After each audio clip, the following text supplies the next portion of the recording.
2016년 전북지역 형사사건 2건의 재심을 맡아 실체적 진실을 찾기 위한 끊임없는 노력을 통해 무죄를 이끌어내고 참된 정의란 무엇인지를 전북도민, 나아가 국민들에게 알리는 역할을 했습니다. 또한 어려운 본인의 여건 속에서도 우리나라 수사기관과 사법부의 과오에 맞서며 사회적 약자를 대변하는 진정한 변호인으로 평가받고 있습니다. 이에 전북일보사는 귀하를 2016년 올해의 인물로 선정하고 그 의지와 공적을 이 패에 담아드립니다. 2016년 12월 31일 전북일보사 대표이사 회장 서장훈. 큰 박수로 축하해 주시기 바랍니다. 축하 꽃다발과 전북일보 임직원의 마음을 담은 무한 선물을 준비했습니다.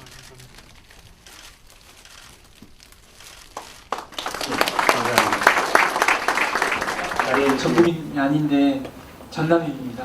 네, 이 상을 큰 상을 주셔서 너무 감사합니다. 3례 익산 사건 좋은 결과를 내게 된 데에는 저의 노력뿐만 아니라 많은 분들이 함께 해주셔서 가능했습니다. 3례 사건만 놓고 본다면 그 사건의 피해자와 유족까지도 재심을 적극적으로 도왔습니다. 그분들 다 전북인입니다. 그분들과 함께 받아야 될 상이라고 생각하고 있고요. 일단 저는 상의 의미는 앞으로가 더 중요하다고 생각합니다. 앞으로 참 진지하게 사회적 약자의 목소리에 기울이면서 더 노력하는 삶 살도록 하겠습니다. 감사합니다. 예, 박진영 사장님께 큰 박수. 안녕하세요. 안녕하세요. 반갑습니다. 또 전북 지역 출신이 아닌데도 이렇게 올해의 인물로 선정해 주셔서 너무 감사드리고요. 상을 받아서 기쁜 부분도 있지만 한편으로는 앞으로 또 어떻게 살아야 될지에 대한 또 고민을 안 할 수 없는 것 같습니다. 더 진지하게 이런 기존에 해왔던 활동들 내실 있게 하려고 노력하고 있습니다. 것 같은데.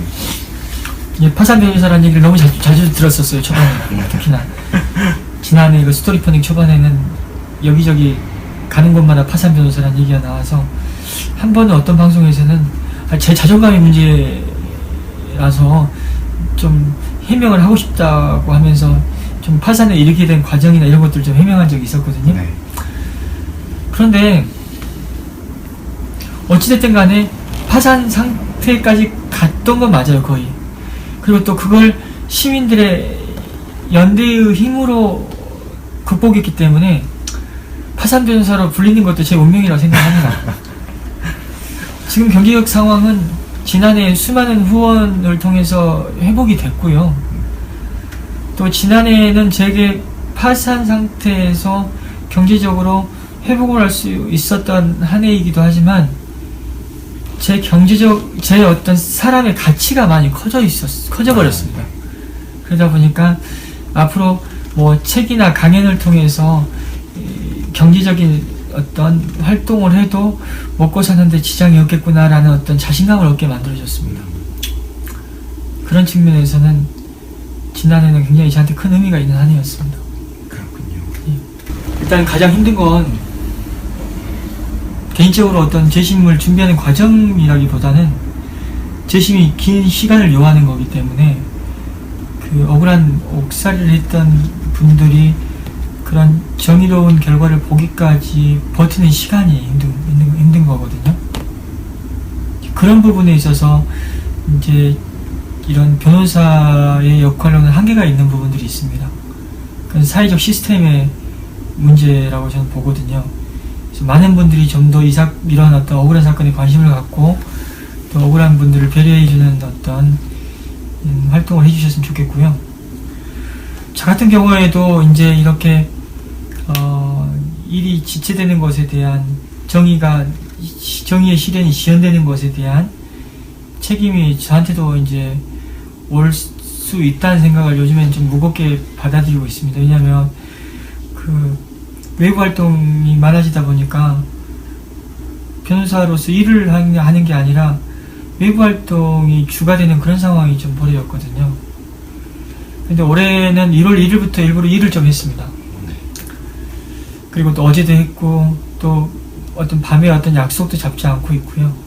그 이유는 좀 차분하게 저는 일을 좀 더 하는 게 맞다라고 보고 있습니다. 그 이유는 지금 맡고 있는 사건들, 지금 진행해야 될 사건들 여러 건 있거든요. 부산에도 2건 있고, 또 충주에도 있고, 포천에도 있고, 그런 사건들 재심 하루빨리 청구해 주는 게 또 억울한 일을 겪으신 분들한테 제가 할 도리라고 생각되고, 또 오늘 이렇게 큰 상을 주신 취지에도 부합한다고 생각합니다. 네, 당연합니다. 고통을 겪는 사람들이 그 고통이 곧바로 해결된다면 그나마 이제 불이익이 덜한데, 해결이 바로 되지 않고 시간이 지나감에 따라서 고통은 더 커질 수밖에 없거든요.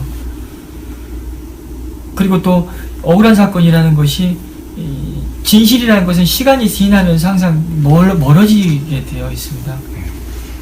중요한 증거가 사라질 수 있고, 중요한 증인이 세상을 떠날 수도 있고요. 그러다 보니까 어떤 정의를 실현하고 진실을 밝히는 데 있어서 지연되는 정의는 좀 우려하는 상황이 될 수밖에 없죠.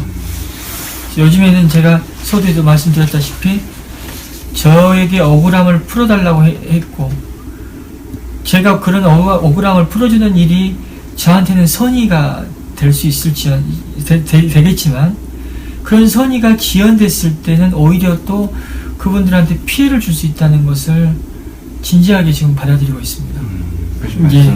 이 말씀은 공적으로 또 어떤 식으로든 얘기를 하려고 했습니다. 직접이든 간접이든.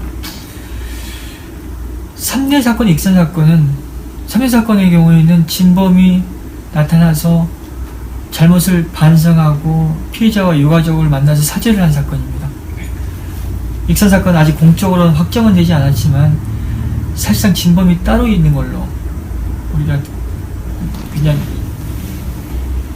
그렇게 매듭지어지는 사건이거든요. 그렇다면 가짜 살인범을 만든 사건입니다. 가짜 살인범을 만드는 과정에 관여된 수많은 경찰이나 검사, 판사, 그리고 때론 국선변호인, 누구도 지금 반성을 하지 않고 있죠.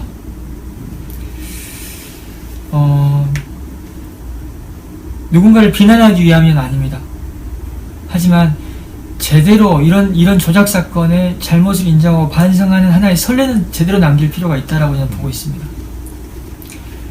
형사보상 청구는 지난해에 3례 사건 제기했고, 또 내주까지는 익산 사건 제기할 거거든요. 이제 국가배상 남았습니다. 국가배상 청구는 3례 사건의 경우에는 피해자와 유족까지도 원고가 될 겁니다. 피고를 어느 범위까지 할 것인지에 대해서 고민을 하고 있는데요.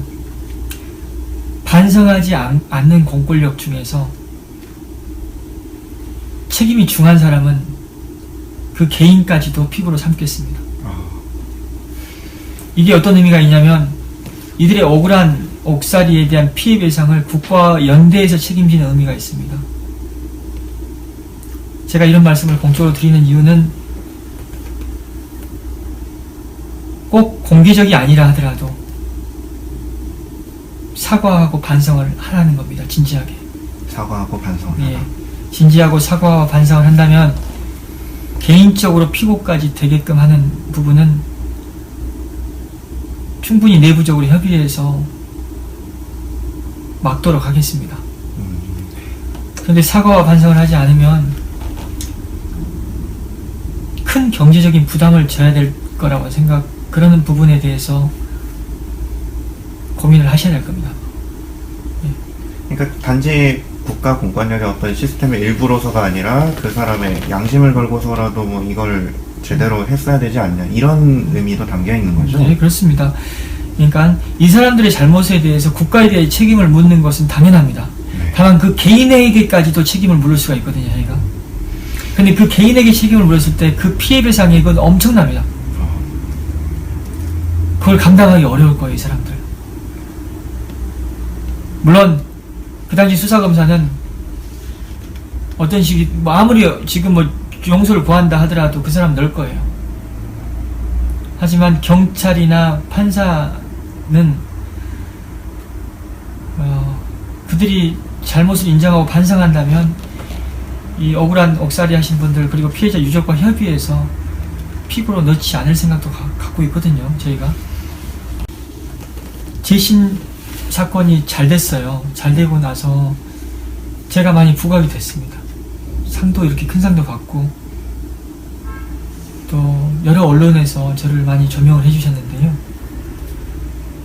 3례 사건만 놓고 본다면 억울한 옥살이를 하신 분들이 그 가족들과 함께 십수년 동안 억울함을 계속 줄기차게 주장했다는 부분이 있고 또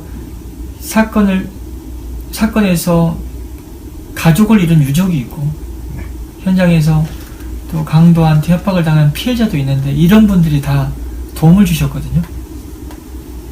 그리고 또 진범까지 다시 나타나서 내가 범인이다 라고 해서 이 사실상 상황을 종료시켰습니다.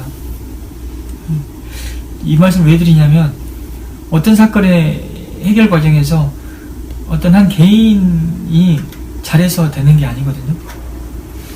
함께 해주는 연대임이 필요합니다. 그래서 내 주변에 벌어지고 있는 일에 대해서 나 혼자 침묵한다고 해서 뭐 결과가 뭐 바뀌겠냐라는 어떤 그런 생각보다는 내가 관여를 하면 뭔가 의미 있는 일이 벌어질 수 있다라는 생각을 갖고 침묵하지 않는 삶을 우리가 같이 한번 살아보자. 그 얘기를 하고 싶습니다. 침묵하지 말자. 예. 세상은 잘난 사람이 호령이 아니라 네.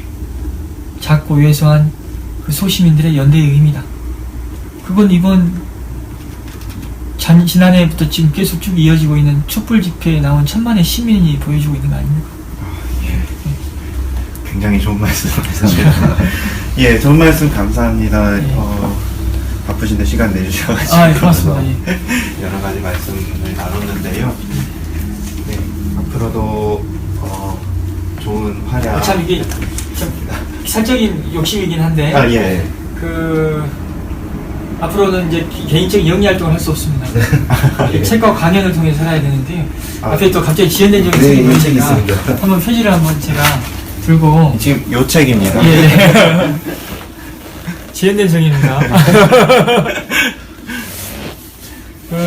연말에 선물 안 하신 분들 1월 말에 구정 다가오는데요. 구정 때 주변 분들한테 선물해 주시면 감사하겠습니다. 예. 감사합니다. 이제 박수를 쳐야 될 것 같은데.